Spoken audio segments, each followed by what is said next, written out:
بسم اللہ الرحمن الرحیم۔ محترم دوستو، منفعت ایک ہے اس قوم کی، نقصان بھی ایک۔ بہت خوب علامہ اقبال صاحب نے یہ کلام لکھا ہے کہ منفعت ایک ہے اس قوم کی، نقصان بھی ایک۔ ایک ہی سب کا نبی، دین بھی ایمان بھی ایک۔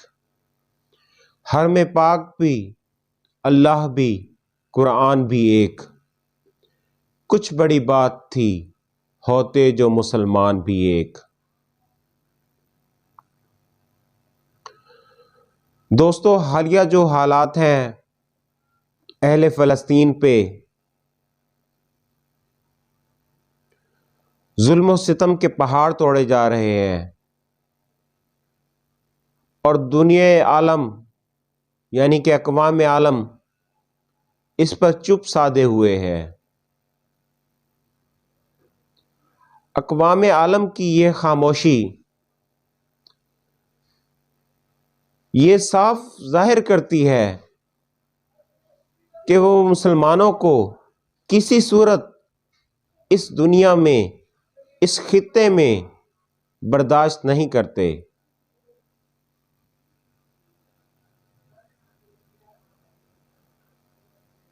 دوستو، آپ کو پتہ ہے کہ 1 ارب سے زائد مسلمان ہونے کے باوجود ہم دن بدن پستی کا شکار کیوں ہو رہے ہیں؟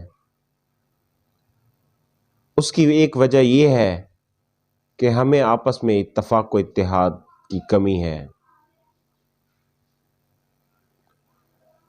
آپس میں اتفاق و اتحاد، وہ ایک لکڑہارے کی آپ نے کہانی سنی ہوگی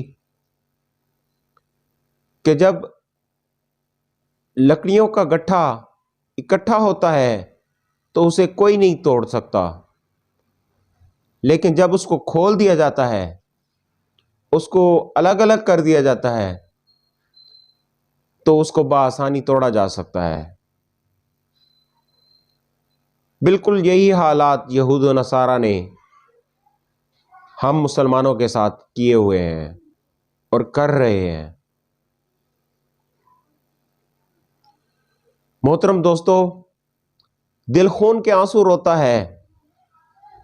ہم یہاں پہ بیٹھ کے باتیں تو کر سکتے ہیں، لیکن جو اقتدار میں ہے، جو اس وقت ملک کے، دنیا کے حکمران ہیں، ان سے پوچھا جائے کہ انہوں نے کیا فلسطین کے حق میں کیا عملی اقدامات کیے ہیں۔ اگر ہم یہ سوال کرتے ہیں، ہم نے سوال یہ کیا کرنا ہے، پوری دنیا ان سے یہ سوال کر رہی ہے، لیکن اس کے جواب میں ان کے پاس سوائے خاموشی کے اور کچھ نہیں، سوائے بیانات کے اور کچھ نہیں۔ سانحہ کربلا آپ کے سامنے ہے کہ جب کوفیوں نے حضرت امام حسین علیہ السلام کو ہزاروں خطوط لکھ کر کوفہ کی طرف بلایا اور کہا کہ آپ تشریف لائیں، ہم آپ کی اطاعت کریں گے، ہم آپ کو اپنا خلیفہ بنائیں گے، لیکن اس کے برعکس جب یزید نے مسجدوں میں اعلان کرایا اور ایک خوف کی فضا پیدا کی، تو تمام کوفی اپنے گھروں میں چھپ گئے، اور اس کے بعد ہمارے پیارے نبی پاک صلی اللہ علیہ وآلہ وسلم کی گھرانے کے ساتھ جو کچھ ہوا وہ قیامت تک یاد رہے گا۔ شاید ہی اس سے بڑا کوئی سانحہ ہو۔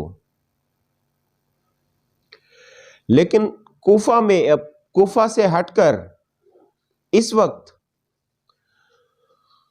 جو فلسطین میں ہو رہا ہے، جو غزہ میں ہو رہا ہے، جو دہشت گرد امریکہ ایک صہیونی ریاست اسرائیل اس کا کھلے عام ساتھ دے رہا ہے، تو ان 57 اسلامی ممالک سے سوال ہے کہ کہاں ہے وہ اسلامی طاقت، کہاں ہے وہ اسلامی اتحاد، اسلامی فوجی اتحاد جو آپ نے بنایا تھا؟ کس وقت کے لیے بنایا تھا؟ کیا اپنے مسلمانوں کو ہی مارنے کے لیے بنایا تھا؟ لگتا تو کچھ ایسا ہی ہے۔ شرم آنی چاہیے ان مسلمان حکمرانوں کو کہ جو اپنی آنکھوں کے سامنے روتے بلکتے معصوم شہید نومولود بچوں کو دیکھ رہے ہیں اور اس کے باوجود بھی کوئی عملی اقدامات نہیں کر رہے۔ ہم یہاں پہ بیٹھ کے ایک مطالبات ہی کر سکتے ہیں، بات کر سکتے ہیں، آہوازاری کر سکتے ہیں، افسوس کر سکتے ہیں، لیکن پوچھنا چاہتا ہوں کہ یہ حکمران کیا کر رہے ہیں جو اقتدار کے ایوانوں کے مزے لے رہے ہیں، جن کے پاس ہر طرح کا اسلحہ موجود ہے، جن کے پاس ہر طرح کی فوجی قوت موجود ہے، اس کے باوجود ایک چھوٹے سے ٹکڑے کو دنیا سے بلکہ صفحہ ہستی سے مٹانے سے قاصر ہے۔ آخر کیا وجہ ہے؟ اس کی وجہ شاید ہمارے باشعور لوگ ضرور جانتے ہیں کہ ہم سب اس وقت یہودیوں کے زیر سایہ ہیں، یہودیوں کے پٹھو بن چکے ہیں، ان سے قرضے لے لے کے ہم ان کے غلام بن چکے ہیں، ان کی بات کو ماننا ہماری مجبوری بن چکی ہے۔ بس یہی کہنا چاہتا ہوں کہ اللہ پاک کوئی غیب سے اہل فلسطین کی، اہل غزہ کی مدد فرمائے، جس طرح اس مالک کے کائنات نے اپنے گھر کی حفاظت کی تھی، ابابیل بھیجے تھے، اسی طرح کوئی فرشتوں کی فوج بھیجے، کوئی غیبی طاقت بھیجے جو ان اسرائیلی فوجیوں کو، اس صہیونی ریاست اسرائیل کو صفحہ ہستی سے مٹا دے، کوئی ایسا عذاب ان پہ نازل کرے کہ یہ مسلمانوں پر ظلم و ستم سے باز آ جائیں۔ ہم مسلمان حکمرانوں سے تو ہرگز یہ امید نہیں رکھتے کہ وہ اس طرح کا کوئی عملی اقدام کریں گے۔ مسلمان جذبہ ایمانی میں ہر حد سے زیادہ ہے۔ وہ ایک شعر ہے کہ حجت نہ پیش کیجئے کوئی فضول میں، حجت نہ پیش کیجئے کوئی فضول میں، ہم انتہا پسند ہے عشق رسول میں۔ آپ یہ دیکھیں کہ ہم اس نبی پاک صلی اللہ علیہ وآلہ وسلم کی امت ہیں کہ جنہوں نے ہمیشہ جہاد کا حکم دیا۔ قرآن پاک میں بارہا جہاد کا حکم ہے۔ جب اس طرح کا ظلم و ستم ہو رہا ہو تو اس وقت امن کی ضرورت نہیں ہوتی، اس وقت امن قائم نہیں کرنا ہوتا، اس وقت ایک عمر کی ضرورت ہوتی ہے، اس وقت ایک صلاح الدین ایوبی کی ضرورت ہوتی ہے، اس وقت ایک ٹیپو سلطان کی ضرورت ہوتی ہے، اور یقین ہے کہ انشاءاللہ وہ وقت دور نہیں کہ جب صلاح الدین ایوبی بھی پیدا ہوگا، ٹیپو سلطان بھی پیدا ہوگا،